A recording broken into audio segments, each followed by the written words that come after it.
This is Federal Directorate of Security Agent Elijah speaking with Sergeant Blake. Sergeant, do we have permission to record and transcribe this conversation? I thought we just went through all the paperwork. It's just a formality, Sergeant. For our records, this will be Pale Incident Report 0A. I give you permission. Very good. And can you state your rank and just a little bit about your time during the Hemisphere War?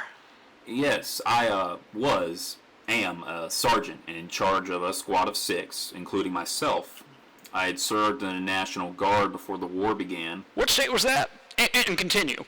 State Johnson, stationed at Fort Waldrop. And yes, when the president announced we were going to war, we all jumped at the opportunity. Me and some local boys signed up at the recruitment center, and they shipped us off to Zentropa. How long did you serve before the incident? 4.5 years, sir. Oh, just 3 months before the Addendum Treaty was signed and ended the war, huh? So, would you agree that your soldiers were battle-hardened, so to speak? We had seen a lot of shit for sure. I mean, which soldier hadn't? This war wasn't like the posters and the politicians had made it out to be. Hell, it wasn't like those brief little wars down south in Freedonian our daddies had fought in.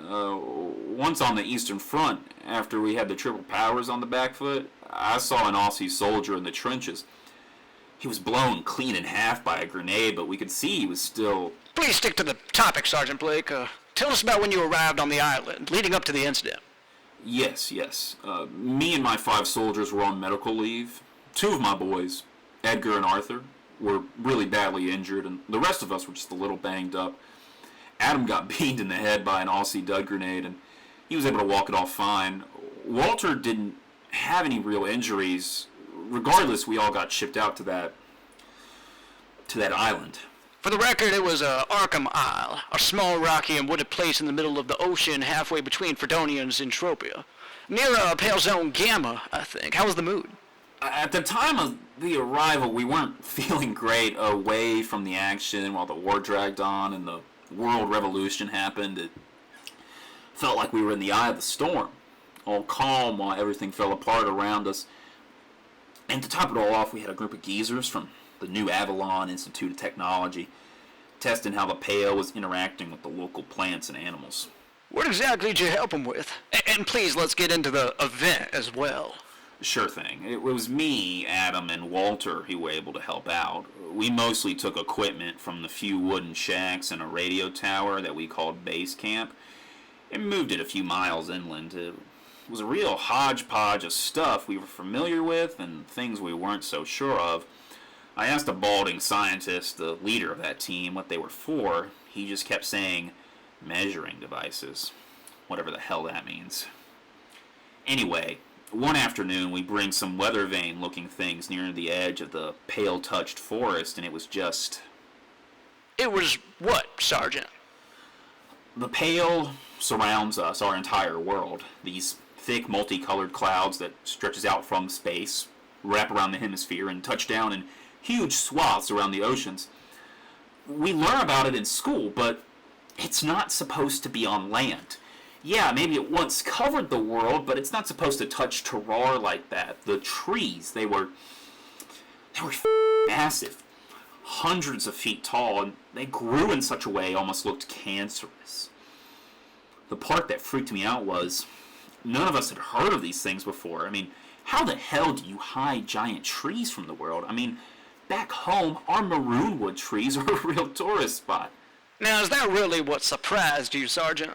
I mean, yes, but, look, I know that the Pale does things to our world. Even in my rural school, we had textbooks full of pictures of the coral reefs near where the Pale touches down to terroir. Makes life go crazy. The 2 most diverse places on terroir are rainforest and Pale reefs. I guess just something about it unsettled me, and I was right to feel that way. Oh, why don't you just go ahead and just tell me what you saw, from beginning to end, starting with your friend Walter? Walter, yeah. So, we were on a hill near the forest and Pale. We were setting up equipment, trying not to stare into the colorful wisp, and somehow a piece of equipment falls off and starts rolling down the hill. And Walter, the poor bastard, starts chasing after it.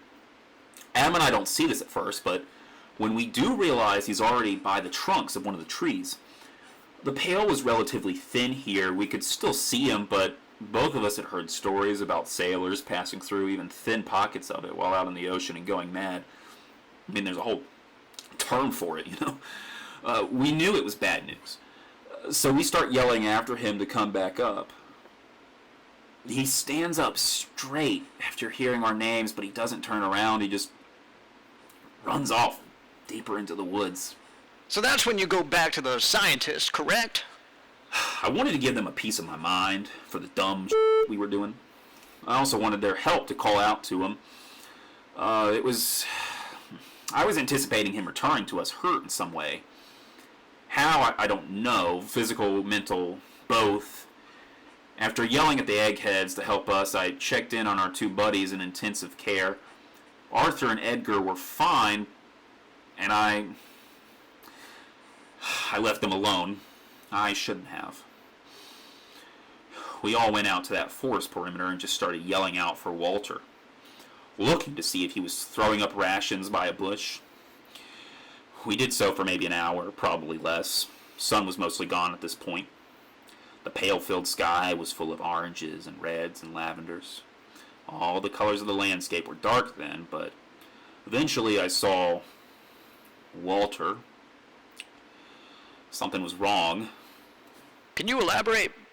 He was standing at the edge of the forest. I couldn't see his features clearly, as the pale was thick enough to obscure most of them, but I knew I thought it was him.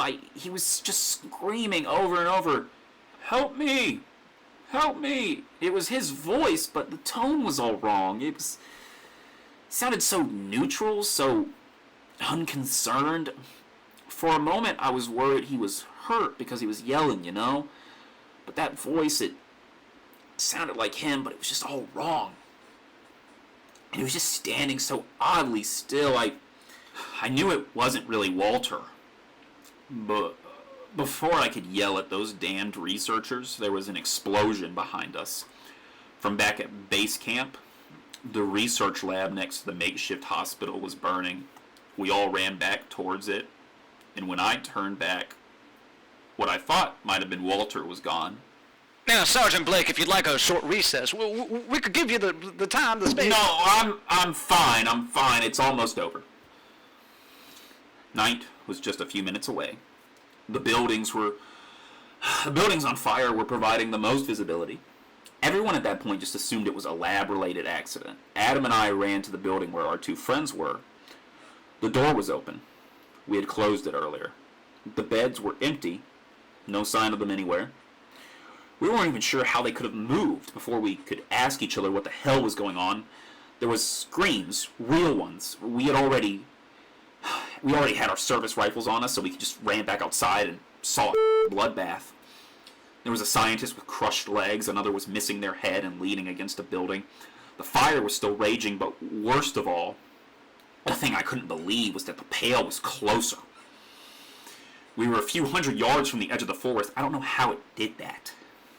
What I do know is that the scientists were either running to the only ship stationed at port or shooting their dinky pistols into the woods. That's when you saw it, right? Can you describe it for us, please? I thought it was the wind blowing through the branches. But the size and movements were not right. It stepped closer, and we could make out the general shape. It had to be about 30 feet tall. I don't know how many legs, 10 maybe? A bulbous central body that was sort of oval-shaped. Legs thick as telephone poles. Big creatures live all over the world. I've seen them myself, but a giant spider is not the you find in a zoo. Adam and I raised our rifles, but before we could fire, it stepped into the light, and it was all flesh. Pale flesh.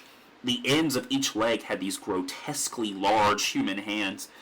The body was just a slaughterhouse. Heads and torsos and eyes and bones stitched together like the Rosenstein monster. Sergeant, now let's keep calm. I am calm.